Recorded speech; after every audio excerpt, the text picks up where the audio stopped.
Muito boa noite, senhoras e senhores. Boa noite a todos que estão acompanhando mais um pós-jogo no canal do Pedrosa. E que alegria! Mais um pós-jogo de vitória, mais um pós-jogo de uma grande partida do Vasco da Gama. Dessa vez, vencendo aí o seu segundo jogo dentro de casa na temporada, conseguindo se livrar praticamente de forma completa do fantasma do rebaixamento. E quando digo isso, é porque agora é momento de olhar para cima. É momento de começar a buscar as primeiras colocações dentro do Campeonato Brasileiro, pensar numa pré-Libertadores, pensar numa Copa Sul-Americana, no mínimo, mas sim pensar em ficar entre os 10, pensar em ficar entre os 8. Até porque o calendário do futebol brasileiro foi modificado. E essa modificação ajudou o Vasco da Gama no sentido de garantir sua vaga para a semifinal da Copa do Brasil pós-Brasileirão e tem totais condições de brigar totalmente focado nessa competição que é a mais importante do país, que é o Campeonato Brasileiro, sem dúvida alguma. 2 vitórias seguidas diante de equipes do G6, um empate com o Flamengo e principalmente uma classificação diante do Botafogo. Ou seja, a gente pode dizer que no momento mais difícil do Vasco na temporada foi onde o Vasco encontrou também o seu melhor momento, o seu momento de mais consistência, o seu momento de mais futebol jogado. E quando eu digo isso, é porque há muito tempo a gente fala que o Vasco produz ofensivamente, o Vasco consegue criar oportunidades, mas está longe de ser um time equilibrado. O Vasco está longe de ser uma equipe que consegue jogar bem de fato nas duas fases do jogo. E isso vem mudando. Isso vem mudando principalmente e talvez majoritariamente por conta das peças. Reforços cruciais, reforços pontuais, que a torcida do Vasco e nós aqui também pedimos a todo momento, que nós falamos a todo tempo. O Vasco precisa de zagueiro. O Vasco precisa contratar jogadores confiáveis. O Vasco, que sua para poder construir suas vitórias, acaba entregando essas vitórias de forma rápida, de mão beijada, em muitas oportunidades para os seus adversários. Então, quando você alia, obviamente, a janela de transferências que a diretoria do Vasco fez, demorou para que isso acontecesse, mas quando fez, fez certo. Abriu mão do João Vitor, vendeu o João Vitor e trouxe um zagueiro como o próprio Carlos Cuesta. Teve que vender o Luiz Gustavo até para poder conseguir organizar as contas do clube, mas trouxe um zagueiro melhor e mais pronto, que é o Robert Renan. Conseguiu acertar na leitura de retornar com o Barros. E esses 3 nomes, eles são cruciais para elevar o patamar do Vasco da Gama nessa temporada. Se antes o Pedrinho falava sobre elenco top 8, eu discordava dele. Eu não acreditava que o Vasco tinha um elenco top 8 e não tinha. Pelo contrário, o Vasco tinha bons jogadores, mas também no meio vários jogadores que entregavam resultados, que prejudicavam o andamento, que erravam jogo após jogo. Não à toa o Vasco é o time que mais erra individualmente e entrega gols dentro do Campeonato Brasileiro. Mas a chegada desses nomes que eu citei, a chegada do Andrés Gomes, do Matheus França, o crescimento desses jogadores, como o Felipe Coutinho, como o próprio Nuno Moreira, não no jogo de hoje, mas de forma geral. O Pumita e a mexida do Pumita na lateral esquerda. O Vasco hoje tem um coletivo. E esse coletivo, ele é uma mescla de uma janela muito bem feita, de uma janela que elevou o patamar do Vasco da Gama, com o Robert Renan e com o Carlos Cuesta, e que a gente tem muita tranquilidade de dizer que a gente sempre buscou e sempre avisou que enquanto não contratasse zagueiro, enquanto não entregasse material humano, o trabalho do Diniz não ia engrenar, ia estar sempre esbarrando nas mesmas deficiências. E isso aliado à janela de transferências em que o próprio técnico Fernando Diniz, não só o presidente Pedrinho, Felipe, o diretor Admar Lopes, que veio com outra visão, não só eles, mas o Fernando Diniz foi crucial para a vinda de todos esses atletas que eu citei. Todos. O Robert Renan não estaria no Vasco não fosse o Fernando Diniz. O Carlos Cuesta não estaria no Vasco não fosse o Fernando Diniz. O Matheus França, o Andrés Gomes não estariam no Vasco. Eles foram convencidos pelo técnico Fernando Diniz, que fez suas escolhas e com todo o mérito tem conseguido transformar isso em futebol dentro de campo. Então, quando a gente vê isso, é um gosto inenarrável. É um gosto que é até difícil da gente ter a familiaridade de que o Vasco pode competir com qualquer equipe do futebol brasileiro. E não só competir. O Vasco tem vencido essas equipes. O Vasco tem jogado melhor do que essas equipes. O Vasco tem eliminado essas equipes. E quando eu digo isso, é porque faz muito tempo que isso não acontece. Mas é muito tempo mesmo. O trabalho que o Fernando Diniz, junto ao grupo de jogadores, está fazendo nesse momento é um trabalho que recupera a autoestima do vascaíno. E eu disse isso para vocês terem noção. Naquele 6-0 contra o Santos, eu sempre gosto de citar aqui que o jogo contra o Botafogo, o primeiro jogo contra o Botafogo, em São Januário, quando o Vasco faz aquele 1-1 e até sai perdendo, mas acaba levando o segundo jogo da Copa do Brasil de forma viva para o Newton Santos, eu falei, eu estou mais satisfeito com a partida que o Vasco fez contra o Botafogo do que fez contra o Santos.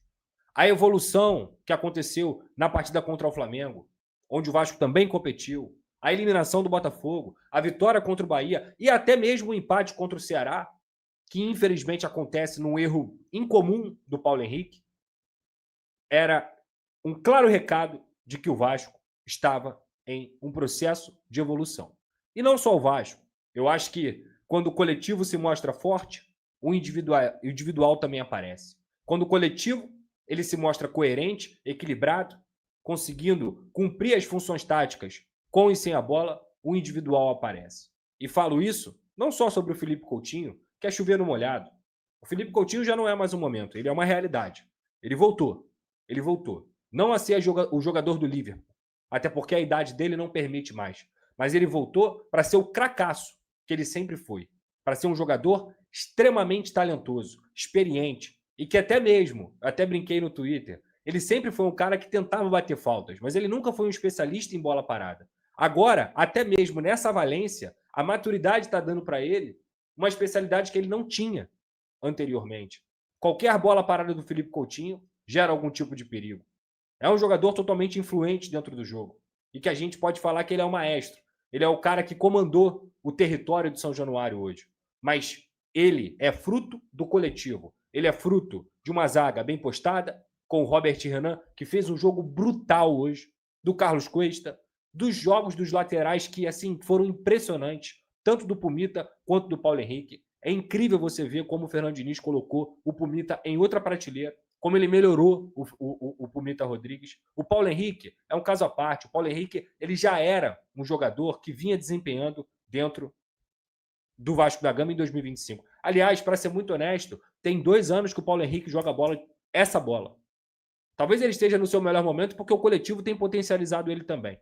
Mas o Paulo Henrique, esse competidor, esse guerreiro, esse cara que vence duelos, esse cara que aparece na frente, que contribui ofensivamente, que melhora também defensivamente e que corrige erros dos adversários e que faz recomposição, esse lateral, que para o futebol brasileiro eu posso dizer, ele é praticamente completo, ele já existe há muito tempo. Só que, a partir do momento que ele tem melhores companheiros ao seu lado e que o time melhora como um todo, ele vai cada vez mais aparecer. O Barros, e eu falo aqui, é impressionante. Eu tô triste desde já, porque o Barros não vai conseguir jogar contra o Palmeiras. É o pior desfalque que o Vasco poderia ter. O pior. Talvez, na mesma medida ali, o Felipe Coutinho. Mas o Barros é um jogador hoje que é insubstituível no Vasco da Gama. E é um garoto que tem jogado uma bola absurda, com e sem bola. Ele destrói, mas ele está longe de ser cego para construir. Ele tem cabeça em pé, ele tenta achar o passe entre linhas, ele tenta construir, ele tem velocidade para recompor.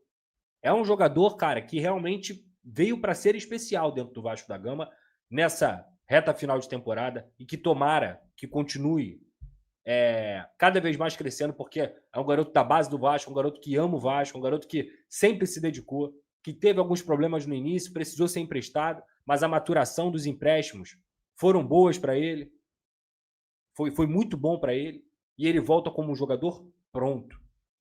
O Nuno hoje nem fez uma grande partida, fez uma partida mediana, digamos assim, até porque estava um pouco mais apagado com as dores.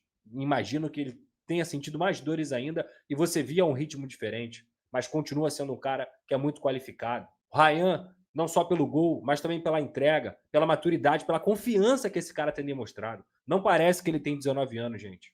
Não parece. é um garoto muito especial. É uma joia rara do futebol brasileiro. Não é uma joia do Vasco. É uma joia rara do futebol brasileiro. E tem um mês e 10 dias, que eu falei: o Ryan é o melhor sub-20 do Brasil. Sem espaço para debate. E aí, as pessoas que geralmente não assistem os jogos, que só assistem o próprio time e que nem param o tempo da vida delas para poder assistir o Vasco, veem um jogo do Vasco em 30, elas debocham, elas acham que a gente fala as coisas de clubismo, elas acham que a gente fala de maluquice, mas não, a gente assiste jogo, a gente acompanha. Além de eu acompanhar o Vasco desde que eu nascia, acompanho o futebol para poder falar sobre as coisas. É a mesma coisa que falar: ah, meu Deus, é uma loucura o Felipe Coutinho ser cogitado na seleção brasileira. Loucura é ele não ser cogitado. Loucura é você não ter um jogador do calibre do Felipe Coutinho no seu radar. E eu falei isso na Casa TV e falei no SBT essa semana. Se o Ancelotti tem uma lista de 70, de 50, de 40, o Coutinho tem que estar nessa lista. Ele tem que estar nessa lista. Porque ele é um jogador que ele está crescendo cada vez mais para poder encontrar sua consistência física. O Felipe Coutinho hoje fez 85 minutos fluente no jogo, influenciando cada vez mais dentro da partida.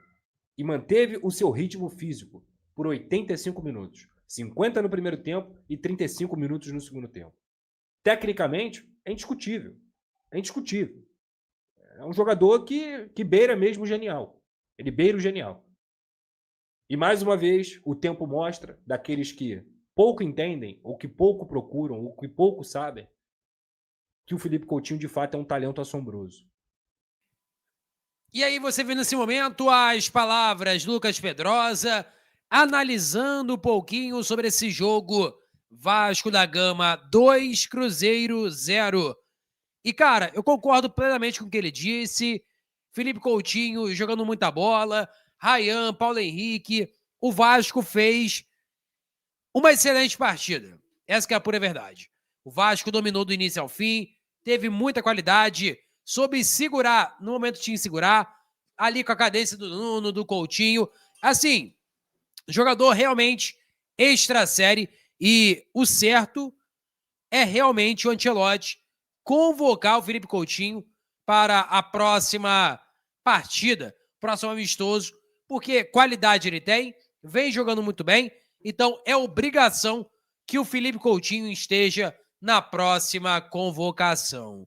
Peço a você que deixe o like, é muito importante para o nosso canal, acione o sininho de notificação para não perder nenhum conteúdo. Peço até desculpa, minha voz tá muito ruim, tô com um pouquinho de falta de ar, não tá legal minha voz, mas a gente vai aqui na raça para levar o melhor conteúdo para todos vocês. Vou ficando por aqui, valeu, tamo junto e é nóis! Fui!